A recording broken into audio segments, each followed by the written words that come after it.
कक्षा में आपका स्वागत है। आज हम पढ़ेंगे क्षितिज भाग 1 में संकलित पाठ नाना साहब की पुत्री देवी मैना को भस्म कर दिया गया। इसकी लेखिका हैं चपला देवी। जैसा कि आपको पता है, हमारे देश में अंग्रेज शासन करते थे। वे भारतीयों पर अकथनीय अत्याचार किया करते थे। अंग्रेजों को भारत से भगाने के लिए समय समय पर विद्रोह हुआ। 1857 का विद्रोह प्रथम भारतीय स्वाधीनता संग्राम के रूप में जाना जाता है। पूरे भारत में अंग्रेजों के विरुद्ध आंदोलन प्रारंभ हो गए थे और इस आंदोलन का नेतृत्व कई राजवंशों ने किया, जिनमें झांसी की रानी लक्ष्मीबाई थी, तात्या टोपे, दुंदू पंत, नाना साहब और भी अनेक स्वाधीनता संग्रामी थे, जिन्होंने अंग्रेजों को इस देश से निकालने के लिए अकथनीय प्रयास किया। अंग्रेजों ने भी इस आंदोलन को दबाने के लिए, इस आंदोलन को कुचलने के लिए अपनी ओर से पूरी कोशिश की, अकथनीय अत्याचार किए और इसका परिणाम यह हुआ कि प्रथम भारतीय स्वाधीनता आंदोलन असफल हो गया। ऐसे ही भारतीय स्वाधीनता आंदोलन 1857 में कानपुर में महान स्वाधीनता संग्रामी धुंदू पंत नाना साहब ने अंग्रेजों का संहार कर दिया था। आपको पता है, अंग्रेज जब यहाँ अत्याचार करते थे तो भारतीय स्वाधीनता संग्रामी अंग्रेजों की भी हत्या किया करते थे और अंग्रेज भारतीय स्वाधीनता संग्रामियों की हत्या किया करते थे। तो जिस समय जो जिसकी हत्या कर सके, जिस समय जो सामने आ जाए, अंग्रेज भारतीयों की हत्या कर देते थे और भारतीय स्वाधीनता संग्रामी अंग्रेजों की भी हत्या कर दिया करते थे। तो धुंदू पंत नाना साहब ने कानपुर में अंग्रेजों का संहार कर दिया, अंग्रेजों की हत्या कर दी। इससे अंग्रेज अत्यंत क्रोधित हुए और उन्होंने संकल्प ले लिया कि वे नाना साहब धुंदू पंत के सारे स्मृति चिन्हों का विनाश कर देंगे, विध्वंस कर देंगे। नाना साहब के सारे सगे संबंधियों, उनके नाते रिश्तेदारों का नाश कर देंगे और उनके किले को भी ध्वंस कर देंगे। तो इस तरह से अंग्रेज नाना साहब के किले को ध्वंस करने के लिए बिठूर आ गए। आपको बता दूं कि नाना साहब ने कानपुर में जब अंग्रेजों का संहार किया और जब उनका विद्रोह वहां असफल हुआ तो वे वहां से भाग गए। जब वहां से वो भागे तो अपने साथ वे अपनी कन्या मैना को लेकर नहीं जा सके। मैना बिठूर में रह गई और अंग्रेज कानपुर के किले को ध्वस्त करने के बाद, यानी कानपुर में नाना साहब का जो भी स्मृति चिन्ह था उसे ध्वस्त करने के बाद वे बिठूर आ गए। बिठूर कानपुर से 23 किलोमीटर उत्तर की ओर है और आपको मैं बता दूं कि बिठूर अंग्रेजों के समय क्रांति का प्रमुख क्षेत्र रहा और बिठूर में ही श्री रामचंद्र के पुत्र लव कुश का जन्म भी हुआ। यानी यह पौराणिक महत्व का भी स्थान है। लव कुश का जन्म यही हुआ और यह अंग्रेजों के विरुद्ध विद्रोह का भी प्रमुख स्थान रहा। तो बिठूर में ही नाना साहब की पुत्री मैना रह गई। अब अंग्रेजों ने यह संकल्प तो ले ही लिया था कि वे नाना साहब के स्मृति चिन्ह को विध्वंस कर देंगे, तो वे बिठूर आ गए और बिठूर के किले को विध्वंस करने के लिए उसके चारों तरफ से घेर लिया और इसका नेतृत्व किया सर थॉमस हे, यानी सेनापति हे ने। जब वे तोप का मुंह बिठूर के किले की तरफ किए तभी वहां से एक सुंदर कन्या बाहर निकली। वह कन्या नाना साहब की पुत्री मैना थी। वह आई और उसने सेनापति हे से कहा कि आप इस किले की रक्षा कीजिए। हे ने कहा, तुम क्या चाहती हो? तो मैना ने कहा, आप इस किले की रक्षा कीजिए। तब हे ने कहा कि तुम ऐसा क्यों चाहती हो? तब उन्होंने कहा कि इस किले से मुझे विशेष लगाव है और मैं चाहती हूँ कि इस किले की रक्षा की जाए। आप इस किले का विध्वंस क्यों चाहते हैं?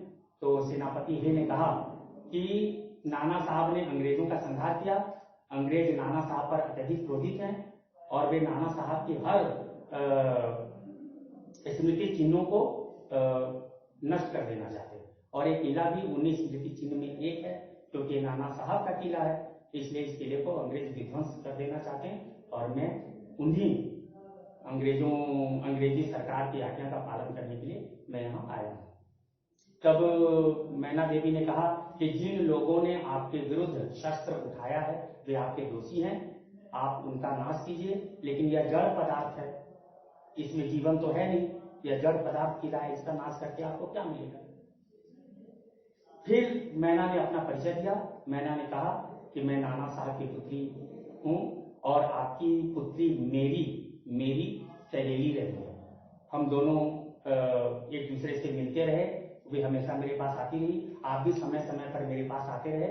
आप शायद इस समय मुझे नहीं पहचान पा रहे हैं, आप उस समय मुझे पुत्रीवत चाहते थे, आप मुझे बेटी के समान प्रेम करते थे।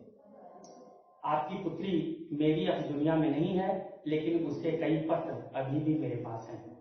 तब ये आश्चर्यचकित हो गए, उन्होंने ध्यान से देखा और उन्होंने पहचाना कि अरे यह तो नाना साहब धुंधुपंत की बेटी मैना है। तब उन्होंने कहा कि मैं अपनी ओर से कोशिश कर सकता हूँ। तभी प्रधान सेनापति ऑटरम वहां पहुंचा। ऑटरम के पहुंचते ही मैना किले के अंदर चली गई। किले के अंदर में बहुत सारे गुप्त कारखाने बने हुए थे, जहां जाकर वो छिप गई, जिससे अंग्रेज उन्हें न पकड़ पाए। तब प्रधान सेनापति ऑटरम सेनापति ये पर नाराज हुआ। उसने कहा अभी तक नाना साहब के किले का विध्वंस नहीं किया गया, अभी तक उसे नहीं गिराया गया। तब सेनापति हे ने प्रधान सेनापति ऑटरम से कहा कि क्या आप किले की किसी भी तरह से इस किले की रक्षा की जा सकती है, क्या इस किले को बचाया जा सकता है।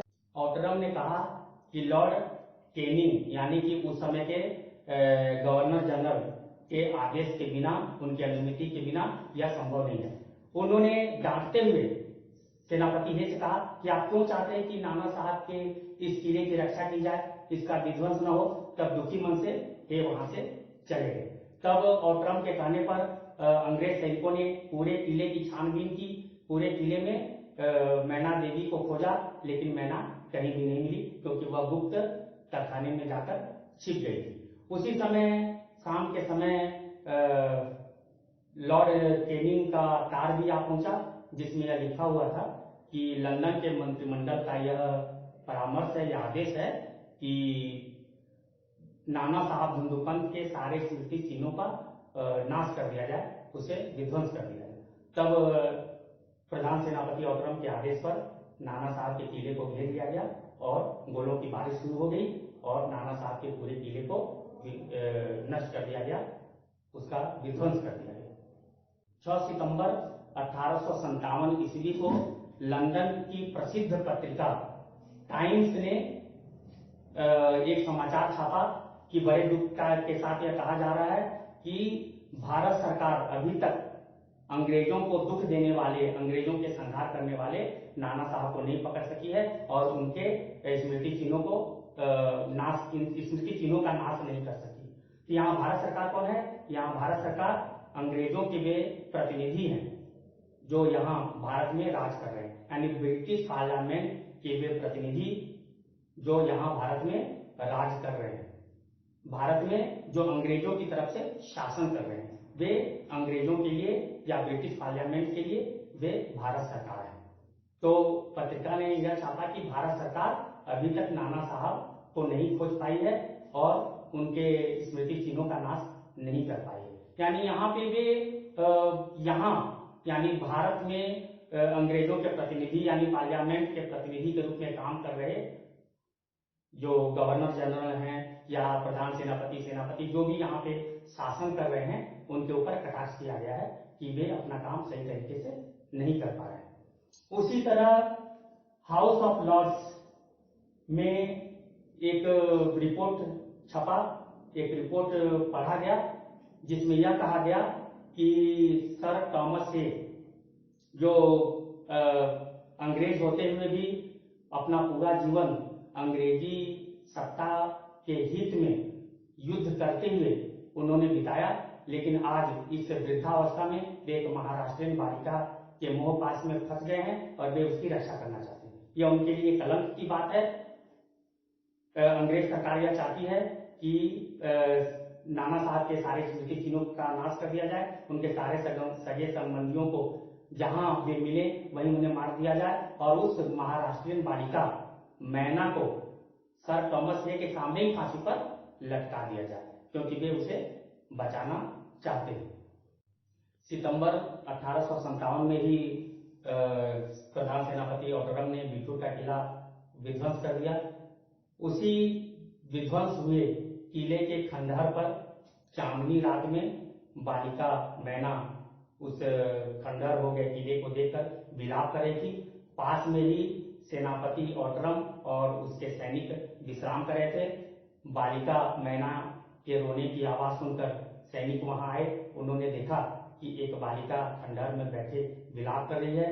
थोड़ी देर में कराल मूर्ति भयंकर प्रधान सेनापति औडरम भी पहुंचा। उसने पहचान लिया कि ये नाना साहब की पुत्री मैना है। उसने मैना से कहा कि अंग्रेज सरकार की आज्ञा से मैं तुम्हें गिरफ्तार करता हूं। तब मैना ने कहा कि मैं यहाँ कुछ देर और बैठकर रोना चाहती हूँ, आप मुझे कुछ क्षण दीजिए।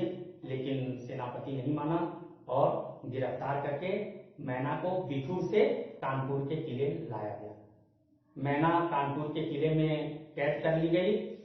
उस समय प्रसिद्ध पत्रिका जो भारत में छपती थी, जिसे प्रकाशित करते थे महाराष्ट्रीय इतिहास वेत्ता महादेव चिटनवीस, पत्रिका का नाम था बाखर। उस पत्रिका में समाचार छपा कि कल रात कानपुर के किले में भयानक अग्निकांड हो गया, बालिका मैना को आग में जला दिया गया। अग्नि में जलते समय वह बालिका शांत दिखी और उस शांत प्रतिमूर्ति को देखकर लोगों ने उसे देवी समझकर उसे प्रणाम किया। तो इस तरह से अंग्रेजों ने बालिका मैना को कानपुर के किले में जला दिया। ये केवल बालिका मैना की कहानी नहीं है। अंग्रेजों ने भारत पर अकथनीय अत्याचार किए, भारतीयों पर अकथनीय अत्याचार किए। अनेक लोगों को, अनेक बालकों को, अनेक बालिकाओं को अंग्रेजों ने जिंदा जलाया, पेड़ों पर लटकाया, फांसी पर लटकाया, तोप के आगे बांधकर उड़ा दिया, शीश धड़ से अलग कर दिए। इस तरह अंग्रेजों ने भारतीयों पर अकथनीय अत्याचार किए। तो 1857 का विद्रोह या प्रथम भारतीय स्वाधीनता आंदोलन अंग्रेजों के दुर्दम्य नीति के कारण असफल हुआ और उस समय की गाथा को उस समय विभिन्न लेखक विभिन्न पत्र पत्रिकाओं में प्रकाशित करते रहे, जिससे कि लोगों में अपने इन बलिदानियों के प्रति श्रद्धा का भाव जागृत हो और वे अंग्रेजों के विरुद्ध उठ खड़े हैं। और आज भी ये कथाएं, ये बलिदान कथाएं प्रासंगिक हैं।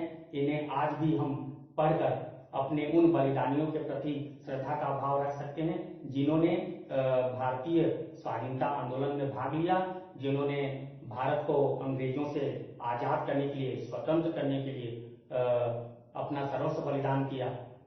तो इस तरह हम यह जानते हैं कि अंग्रेज भारत से ऐसे ही नहीं गए, इसके लिए अनेक बलिदानियों ने अपना सर्वस्व तक बलिदान किया। और आज जब हम आजाद हो गए हैं तो हमारा यह कर्तव्य है कि हम अपनी इस स्वतंत्रता को, इस आजादी को बचा कर रखें और इसके लिए हमें अपने उन स्वाधीनता संग्रामियों को याद करना होगा, उनके बलिदानों को याद करना होगा और अपने देश के लिए, अपनी मातृभूमि के लिए बलिदान की भावना अपने मन में संजो कर रखनी होगी। धन्यवाद।